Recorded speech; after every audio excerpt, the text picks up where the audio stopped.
Sobat Epit yang saya banggakan, saatnya kita sudah masuk ke pokok bahasan yang keempat dari materi inti 1, surveillance epidemiologi pada pelatihan fundamental epidemiologi.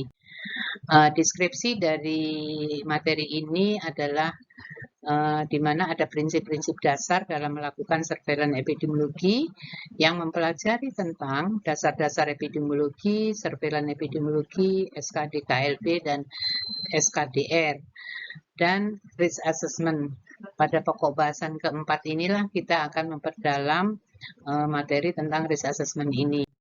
Tujuan pembelajarannya secara umum seperti yang terdahulu, pokok bahasan terdahulu adalah setelah mengikuti pembelajaran ini mampu menjelaskan prinsip-prinsip dasar surveillance epidemiologi. Secara khusus, pada pokok bahasan keempat akan menjelaskan risk assessment. Nah, pada pokok bahasan ini kita akan mendalami risk assessment yang nantinya akan diperdalam dalam penjelasan yang lebih detail. Penilaian risiko atau risk assessment merupakan proses pengumpulan, penilaian, dan dokumentasi informasi yang sistematis untuk menentukan tingkat suatu risiko. Penilaian risiko juga merupakan upaya melakukan penilaian suatu risiko dengan cara membandingkannya terhadap tingkat atau kriteria risiko yang telah ditetapkan. Penilaian risiko merupakan suatu aktivitas yang dilaksanakan untuk memperkirakan suatu risiko dari situasi yang bisa didefinisikan dengan jelas potensi dari suatu ancaman bahaya baik secara kuantitatif dan kualitatif. Tujuan dilakukan penilaian risiko antara lain adalah yang pertama, melakukan penilaian cepat terhadap risiko-risiko kesehatan masyarakat. Kemudian yang kedua, membuat keputusan yang cepat atas risiko dan kejadian-kejadian kesehatan masyarakat yang akut. Yang ketiga, melindungi kesehatan masyarakat dari semua jenis bahaya hazard. Yang keempat, mengurangi atau mencegah timbulnya penyakit dan konsekuensi negatif situasi sosial ekonomi pada populasi terdampak. Cara melakukan penilaian risiko yang pertama adalah menentukan tim ahli, yang kedua menyusun pertanyaan risiko, yang ketiga menilai risiko berdasarkan 3 komponen, yaitu bahaya atau hazard, kemudian paparan atau exposure, dan faktor luar atau konteks. Yang keempat, penentuan tingkat risiko. Ada 4 tingkat risiko, yaitu yang pertama risiko rendah, risiko sedang, risiko tinggi, dan risiko sangat tinggi. Yang kelima, penentuan langkah risiko. Ada 3 komponen penilaian risiko, yaitu yang pertama bahaya atau hazard, di mana penilaian risiko terhadap bahaya atau jumlah potensi bahaya yang dapat menimbulkan masalah kesehatan ini meliputi mengidentifikasi bahaya, meninjau informasi penting potensi bahaya atau karakteristik bahaya.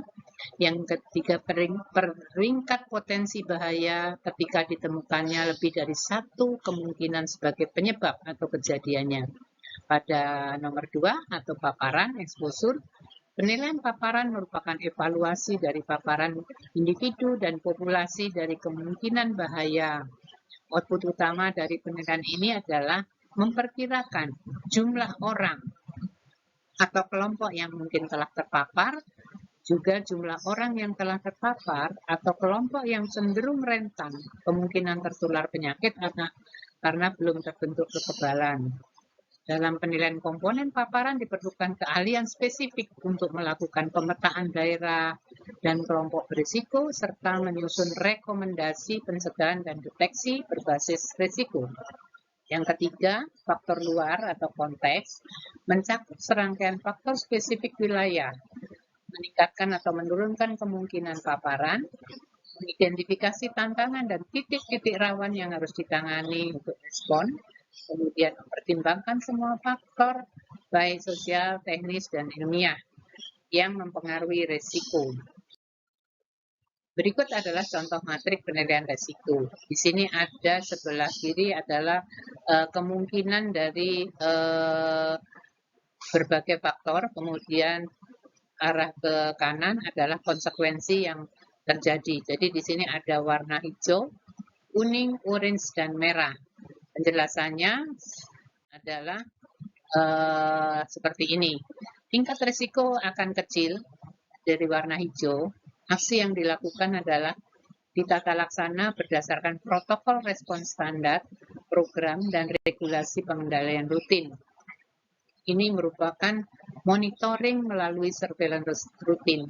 Kemudian tingkat risiko sedang atau warna hijau muda, itu peran dan tanggung jawab untuk respon harus dibuat spesifik.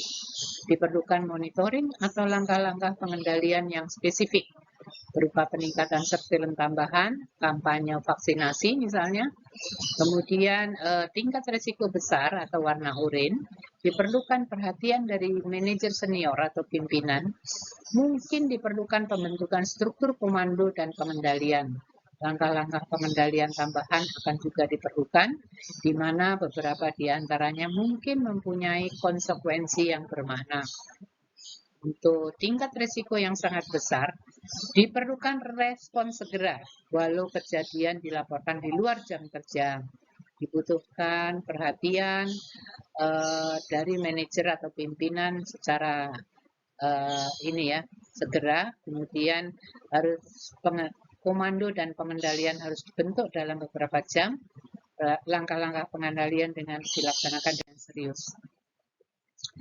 Hal-hal penting yang perlu dilakukan di dalam melakukan penilaian risiko adalah yang pertama atau A, mengidentifikasi bahaya atau hazard. Kemudian B, menentukan siapa yang mungkin terkena bahaya dan bagaimana kemungkinannya. Kemudian C, evaluasi risiko dan membuat keputusan berdasarkan keputusan pengendalian risiko. D, mencatat, mendokumentasikan semua temuan yang dikumpulkan. E, meninjau kembali penilaian risiko dan update bila diperlukan. Ini adalah hal-hal penting yang dilakukan dalam melakukan penilaian risiko. Sedangkan surveillance berbasis risiko atau risk-based surveillance merupakan program surveillance di mana dalam rancangannya, metode paparan atau exposure-nya dan penilaian risiko atau risk assessment-nya diaplikasikan secara bersamaan dengan pendekatan rancangan konvensional untuk memastikan pengumpulan data yang tepat dan efektif.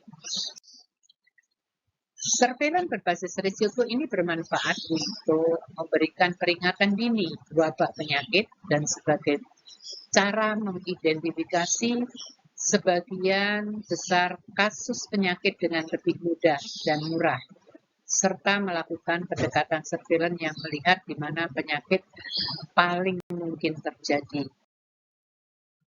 Sementara surveillance berbasis risiko ini berguna untuk pertama, mendukung formulasi kebijakan dan keputusan manajemen tentang penyakit, kemudian mendeteksi penyakit atau infeksi baru yang baru muncul atau emerging disease apabila terintroduksi ke dalam suatu populasi, memperkuat terselesaikannya atau terbebasnya suatu kondisi endemik, kemudian mendeteksi kasus dan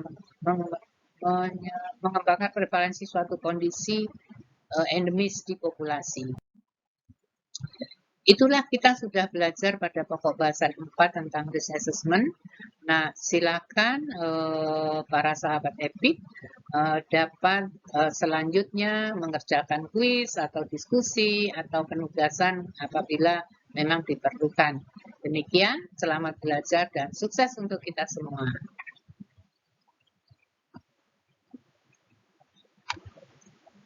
Dan Ensu. Ya. Stop ya Bunda. Replay kali ya. Oh, enggak, kalau mau ngeliat lagi. Kalau Nggak bisa enggak, sih. kalau replay itu lanjutan. Lanjut ya. Lihat lagi tadi.